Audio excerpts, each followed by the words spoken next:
Bonjour et bienvenue dans ce 23e épisode du Point humain où aujourd'hui je vais vous parler des quatre piliers de la cohésion de groupe.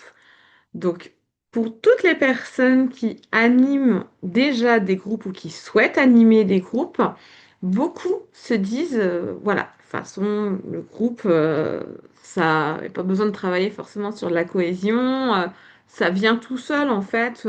Ou c'est pas quelque chose de vraiment quelque chose de fort à travailler ou quelque chose. Il y a beaucoup de personnes qui me disent en fait ça vient naturellement.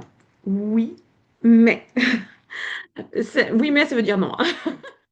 Parce que en fait, tout vient de la posture de l'animatrice et de l'animateur qui permettent cette cohésion de groupe. C'est pas inné en fait, c'est pas acquis. Ça se construit et ça se crée. Ça se crée, il y a plein d'éléments en fait qui sont à mettre, qui sont à créer pour pouvoir permettre cette cohésion. Elle n'arrive pas d'un seul coup en fait, cette cohésion. Cette cohésion, c'est le résultat de plusieurs choses que vous aurez mis en place en tant qu'animatrice, animateur. Et moi, j'ai vraiment pu identifier quatre piliers principaux. Pour moi, c'est les quatre piliers fondamentaux sur lesquels va pouvoir se reposer la cohésion. C'est pour ça que je parle beaucoup d'architecture, que je parle de construction, parce que ce n'est pas inné. Il faut pouvoir construire tous ces piliers-là pour que la cohésion puisse exister et puisse tenir. S'il y a un des piliers qui flanche, la cohésion elle flanche aussi. Donc c'est très très important de pouvoir faire les choses en conscience, de pouvoir se rendre compte que pour que le groupe puisse avancer, pour que le groupe puisse évoluer correctement, il y a des prérequis par rapport à tout ce qui va être cohésion. Donc les quatre piliers, on va parler du premier. Donc le premier pilier, ça va être un objectif ou une intention partagée par le groupe.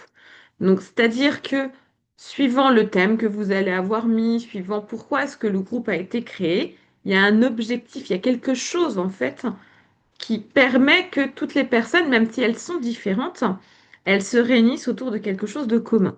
Donc, si c'est un groupe de parole, ça va être pour pouvoir se déposer. Si c'est un atelier, ça va être pour pouvoir apprendre, mais apprendre sur quelque chose que tout le monde a envie d'apprendre.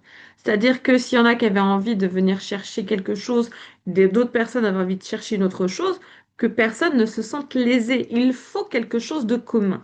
Il faut une intention partagée et il faut qu'elle soit identifiée et identifiable par tout le monde.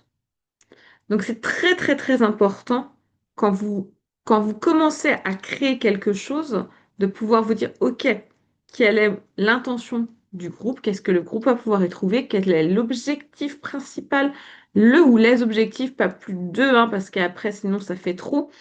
Mais c'est très important parce que sinon, bah, en fait, les gens ils se réunissent, mais ils savent pas vraiment pourquoi, en fait. Si c'est juste pour boire un café comme ça, c'est sympa. Ça rend pas un groupe cohésif, en fait. Et ce que vous cherchez, vous, c'est que votre groupe il continue à venir. Il puisse continuer à pouvoir trouver quelque chose. Moi, j'ai fait partie de beaucoup de groupes. Qu'est-ce qui a fait que je ne suis pas restée, que je ne suis pas revenue? C'est que je n'ai pas forcément trouvé cette cohésion parce que les piliers n'étaient pas respectés. Donc, posez-vous la question. Vous, quand vous allez dans un groupe, est-ce que vous savez déjà qu'est-ce que vous allez pouvoir y trouver? Quel est l'objectif de ce moment-là? Et que ça puisse parler à tout le monde. Donc ça, c'est le premier pilier. Le côté objectif, c'est quelque chose de très, très important. Ça paraît banal, anodin, mais je vous promets que c'est quelque chose sur lequel il faut vraiment travailler. Deuxième pilier, c'est le cadre sécurisant. C'est indispensable. Je passe mon temps à parler de ce sacré cadre parce que il est indispensable. On ne peut rien faire sans le cadre. Pour vous donner en fait même un schéma, c'est que il y a même des piliers pour le cadre. Donc votre votre groupe, le fait qu'il soit bien, qu'il ait envie de revenir, ça repose sur une architecture très importante. Donc là, je parle de la cohésion. Mais il y a un autre pilier aussi par rapport au cadre. Le cadre, il est supporté par un autre pilier, en fait, par quatre autres piliers. Donc, si votre cadre, il est pas, déjà les piliers du cadre, ils sont pas bons, comment voulez-vous que la cohésion, ça fonctionne? Donc, c'est très très important. C'est quelque chose sur lequel j'ai énormément parlé, le cadre. Donc, n'hésitez pas si ça vous questionne encore à venir m'en parler, mais le cadre, c'est un pilier extrêmement important. Donc, le cadre, il doit être sécurisant.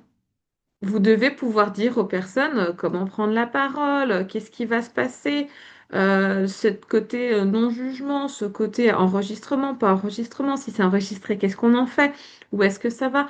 Qui baisse sa caméra? Pourquoi est-ce qu'on la met pas? Enfin, si vous la mettez pas, qu'est-ce qui se passe? Parce que vous, ça peut vous paraître logique que les personnes, quand elles viennent, c'est quand même plus sympa qu'elles mettent leur caméra. Mais en fait, il y en a pour lesquelles c'est même pas pensable, en fait. Si vous leur demandez de mettre leur caméra, ils se cassent. Et là, vous, qu'est-ce que vous faites de ça? Est-ce que vous dites, ouais, non, c'est des entrepreneurs, par exemple, hein, j'estime que tout le monde doit mettre sa caméra. Bah, en fait, t'estimes rien du tout. C'est que t'as pas créé les conditions pour que la personne, elle se sente en sécurité. Va peut-être falloir laisser un petit peu le temps. Est-ce que tu es prêt à travailler là-dessus ou pas? Donc, si vous, ça vous semble logique, ça ne semble pas logique à tout le monde puisque vous n'avez pas forcément mis le cadre. Très, très important. La personne, si vous ne lui dites pas dès le début que voilà, à cet atelier-là, la caméra est obligatoire ou pas, enfin, c'est vous qui définissez vos règles, c'est votre groupe. Et c'est vous, votre atelier, c'est votre moment et tout ça, c'est vous qui préparez tout ce contexte-là. Si vous leur dites pas aux gens, bah, quand ils arrivent, ça leur semble pas forcément logique. Et vous, ah bah, vous appréciez pas qu'ils n'ont pas mis leur caméra, bah, vous leur avez pas dit avant, hein.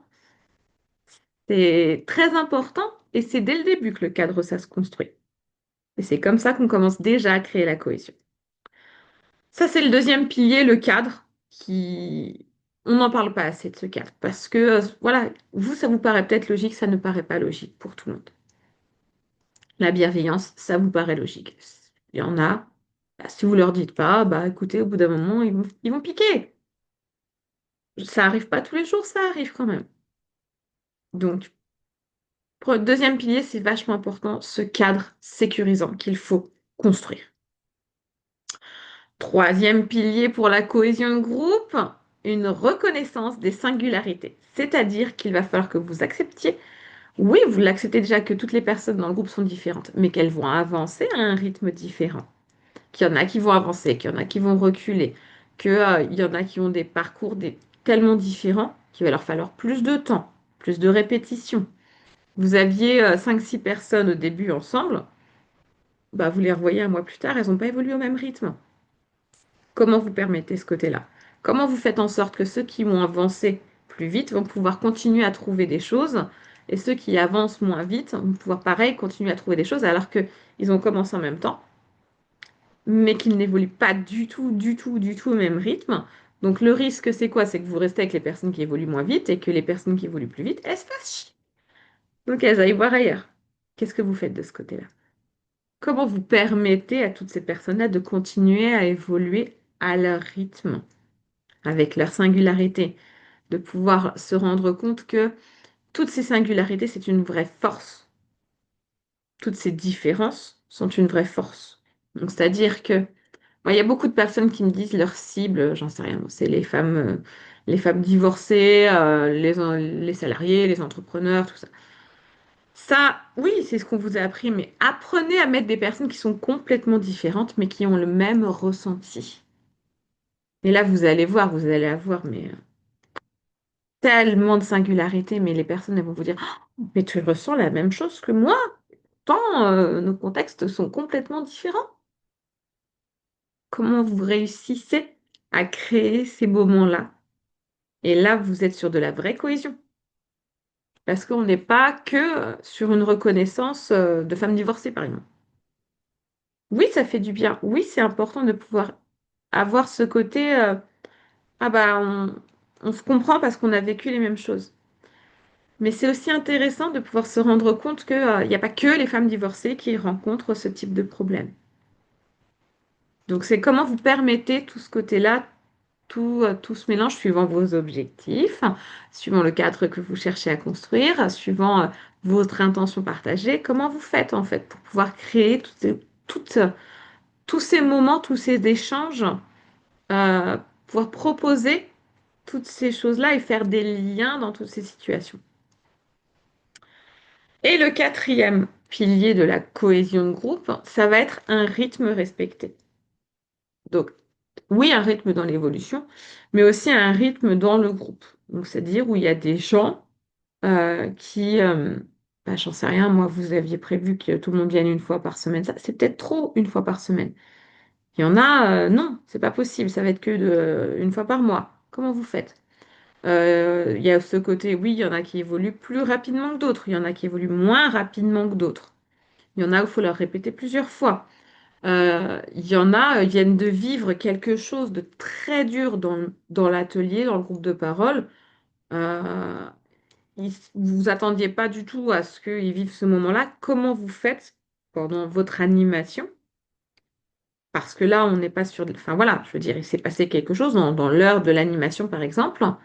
Comment vous faites pour gérer cette personne qui a vécu quelque chose de difficile et que les autres, elles n'aient pas à subir non plus les pleurs, la colère, ce côté-là, enfin voilà, de la personne, euh, que tout le monde puisse continuer à vivre le moment. Parce que, je donne un exemple.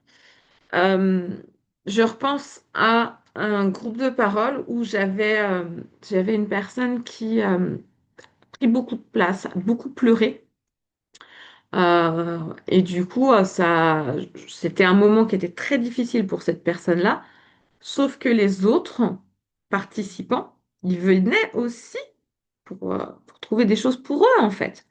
Et n'avaient pas non plus à subir tous les pleurs, enfin, à écouter pendant toute l'heure d'animation une seule personne, en fait. Donc, comment vous faites pour permettre à cette personne de vivre ce moment, d'être triste, de pouvoir continuer à se ressourcer et permettre aux autres participants bah, de pouvoir eux aussi avancer, de pouvoir eux aussi se déposer, de pouvoir ne pas être impacté par les pleurs de l'autre personne. Parce que ça se régule tout ça. Est-ce que vous savez réguler ces moments-là? Parce que ça, c'est un rythme à tenir. C'est permettre aussi à tout le monde de pouvoir avancer et de ne pas subir le rythme des autres. Comment vous faites? Comment vous faites? Parce que ça, c'est du boulot d'animateur. Est-ce que vous savez faire ça? Moi, j'ai travaillé ça pendant très longtemps. J'ai travaillé ça pendant très longtemps et ça se travaille, oui. Ça s'improvise pas et c'est pas oh, je verrai. Je verrai sur le moment, tout ça. Il y a des techniques qui font que on va pouvoir réguler. Il y a des postures, il y a de l'ancrage, il y a des outils d'animation, il y a énormément de choses. Et en fait, voilà pourquoi il y a des groupes qui fonctionnent. Il y a des groupes qui ne fonctionnent pas. Il y a des manières d'animer qui fonctionnent. Il y a des manières d'animer qui ne fonctionnent pas. Parce que quand on ne se forme pas à l'animation, bah, ça reste du bricolage en fait. Tout comme quand vous conduisez, si vous ne vous formez pas à la conduite, ça reste du bricolage. Jusqu'au jour où vous vous plantez en bagnole et puis vous emmenez des personnes avec vous. Parce que l'animation, c'est exactement la même chose. Si vous vous plantez, vous emmenez des gens avec vous dans le fossé, puisque c'est vous qui êtes garant du groupe. Comment vous faites par rapport à ça? Ce n'est pas anodin d'animer un groupe. Et je suis allée dans trop de groupes où j'ai pu voir en fait des personnes qui faisaient leur propre thérapie. Des animateurs qui ne régulaient pas les émotions des autres personnes, qui prenaient trop de place. J'ai même pu aller à des sessions de réseautage où l'animateur passait son temps à parler de lui, alors qu'il est là pour réguler la parole et pour permettre aux autres de le faire. Donc, comment vous faites? Quelle est votre posture? Parce que quand vous animez, vous êtes là pour distribuer la parole et permettre aux autres de parler, de rayonner. Vous n'êtes pas là pour prendre toute la place. C'est grâce à ça que vous allez pouvoir aussi travailler sur la cohésion de groupe. Parce que si vous prenez toute la place, c'est plus un groupe. C'est des personnes qui viennent vous écouter. Donc, quel est votre objectif? Votre objectif, s'ils se déposaient, s'ils n'étaient pas là pour venir prendre un cours, en fait. Donc, c'est pour ça que la frontière est mince. Et c'est très, très important de pouvoir travailler sur chacun de ces piliers. Parce que si vos piliers ne sont pas OK, comment voulez-vous que votre groupe puisse être cohésif? Donc, c'est une vraie réflexion pour pouvoir avancer. Et ça se travaille. Donc, n'hésitez pas si ça vous questionne. J'en discuterai avec vous avec grand, grand, grand plaisir. Je vous redis les 4 piliers, à mon sens, pour la cohésion de groupe. Un objectif et une intention partagée. Un cadre sécurisant. Une reconnaissance des singularités de chaque personne qui participe au groupe. Et un rythme respecté. Donc ça, c'est la base. La semaine prochaine, là, je vous parlerai de reconnaître les besoins individuels des personnes dans le groupe. Parce que oui, vous avez plein de personnes, mais vous avez des individus aussi qui sont dans le groupe. Comment vous faites pour gérer les besoins du groupe et les besoins individuels? Je vous laisse là-dessus. Je vous souhaite une très belle journée et je vous dis à la semaine prochaine.